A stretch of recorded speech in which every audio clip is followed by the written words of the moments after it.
Well, a very happy Halloween, and it's even happier because the Denver Broncos just gave the NFL the news they all feared. We get another update on the Lamar Jackson injury situation before our game in Baltimore, and even more reason to Bo-LIEVE into this team as we head into the month of Bovember. And at the end of this video, I debut a very exclusive guest in my Halloween costume. You are not going to want to miss it. It's going to be incredible. Let's dive right in. And if you aren't already, hit that like and subscribe button. It really helps me and the algorithm out a ton for real.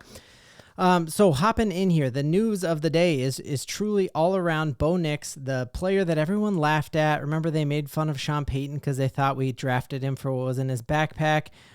People said that he was cosplaying as an NFL quarterback, that he wasn't ready, that he was going to be a bust.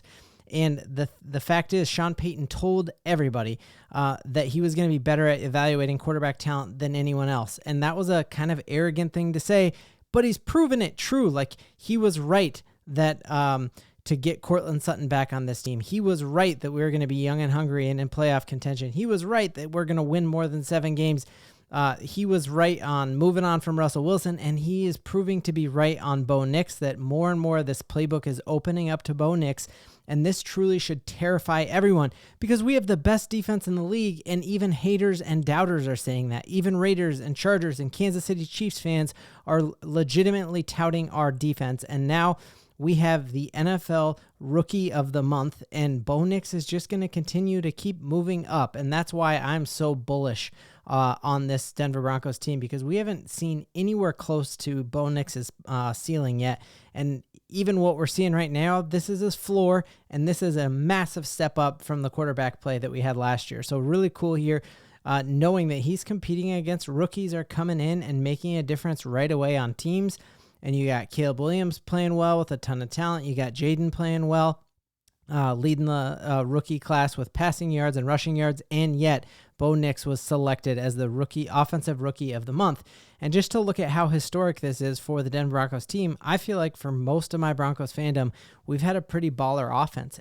But we have not had an offensive rookie of the month basically since Y2K. The last time we had a offensive rookie of the month was back in Clinton Portis, and we remember how good he was. Eventually, the Denver Broncos able to trade him for one of the best corners in the history of the game, Champ Bailey.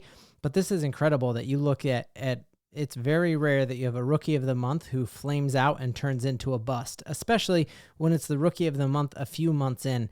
And so you just look at Bo Nix's first few games in this league. It was easy for the outside haters to cast stones at him, but you got to remember he was playing against a defensive coordinator we had no film on, played against one of the best defenses in the Steelers, played in a monsoon when the Jets hadn't tanked it for the year, and played against the Chargers, who have an incredible defensive front, and still figured them out and scored 16 unanswered points in that fourth quarter. And so we are just seeing more and more from Bo Nix that should just make everyone absolutely terrified. I have a couple plays on here that just really are showing what this can be as more of the playbook is opened up to him. His ability to move in the pocket and still fire accurate passes is elite. And I don't use that word lightly. Like, it truly is elite, and you just see his foot speed there. We know that he already has some of the highest speeds clocked in the NFL outside of the wide receiver position. So this dude can scoot, and his ability to use that to create the pass, and he is in this last 2 games, he wasn't necessarily moving in the pocket to run. He was moving to buy his receivers more time. And you're starting to see the receivers figure out that they're going to have more time and breaking on scramble balls. And I think that's going to be incredible. Just seeing this was probably his best throw of the day. And this was the first time we'd really seen him actually target a tight end. Our tight end rooms continue to disappoint. And then on National Tight End Day, our tight ends balled out of control, and Bo Nix had the gorgeous throw rolling left that I thought he was going to scramble and try to run into the end zone, and instead pops, like, just throws a dart to Adkins. And then this one here, the cool thing I love about this throw is just looking at, this isn't a perfectly clean pocket, and he does have a dude in his face. And I think early in the season, you would have seen him maybe try to scramble a little bit or not set his feet, but watching that, he sets his feet confidently and just throws an absolute dart to the back of the end zone for a really beautiful catch here. And here it is, boom, But you see there's a dude right in his face, and he gets pushed right at the end of this. I'll pause it right there, but this is that one-handed grab there. But you see him get knocked down there, right? That as this ball is being released and his follow through, he's got a 200, 300-pound dude bearing down on him, and yet his feet are completely planted and he's firm there. And I think that is a fantastic sign. And then one of my favorite plays was the gorgeous little toe tap here for Jaleel to stay in. And what I loved about this was Bo being able to change his launch angle, but still have some zip on the ball and get it there.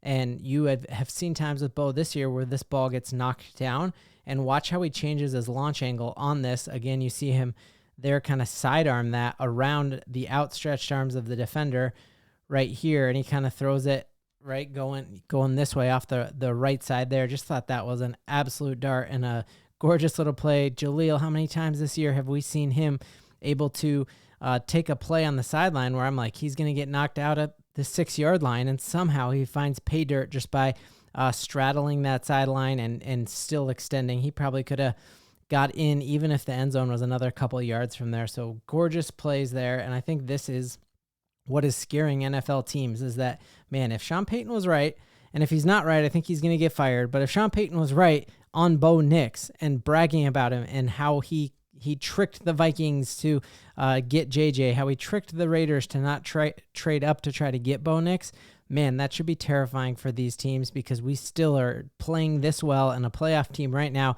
eating the bulk of Russell Wilson's cap hit, eating the draft picks we gave up for Russell Wilson a couple of years ago, the draft picks we gave up for Sean Payton. So imagine him this offseason being able to use a lot more cap space, being able to have all of our draft picks. The sky's the limit, that we are good from now on. Other thing to keep an eye on here is that yesterday we talked about Lamar Jackson missing Wednesday practice, which I thought was huge because they have a new receiver they need to work in Deontay Johnson. Harbaugh came out afterwards and said it was just a rest day. Well, more is coming out that he actually is hurt because he missed again today. And you are looking at this Denver Broncos team where if we win this next game, we are an 80% chance of making the playoffs. And if you are playing the Baltimore Ravens on the road without Lamar Jackson, that's just an insane amount of luck. So a lot of great news. Last thing on the trade front here, one of the names that had been floated about for the Denver Broncos and for the Chargers was Mike Williams, the wideout in the Jets. If the Jets end up winning tonight on Halloween, you could see them convincing themselves that they're in playoff contention still, and they need all the receivers that they can get. Even though they went out and got Devontae Adams, they would need to keep Mike Williams because they put Aaron Rodgers' friend Alan Lazard on the injured reserve, so he's out the next 4 games. And so if the Jets are going to make a move for the playoffs, they're going to need to hang on to Mike Williams. So I think he might be off the trade block in light of this news. So it is Halloween. First off, Halloween night, Aaron Rodgers, if your kid was trick-or-treating at Aaron Rodgers' house, would you let them eat the candy that he handed out? I would check it first for ayahuasca. All right, without further ado, very, very special guest. First time ever on Sports Talk Denver. Here it is. Happy Halloween. Look, good question relative to the number of Uncrustables we may or may not eat each week. I just got to tell you for context that that's what Andy Reid has every morning for breakfast. And look, the next time I win 7 games will be the first time. What I did in New Orleans with regards to the Joker play and I'll find my quarterback and I'll be better at this than everyone else. And actually, I already found him, and his name is Bo Nix, and I love him like he's my son. He's the future Drew Brees in LA, and bring him in. Bo Nix, get in here. Come meet Denver media.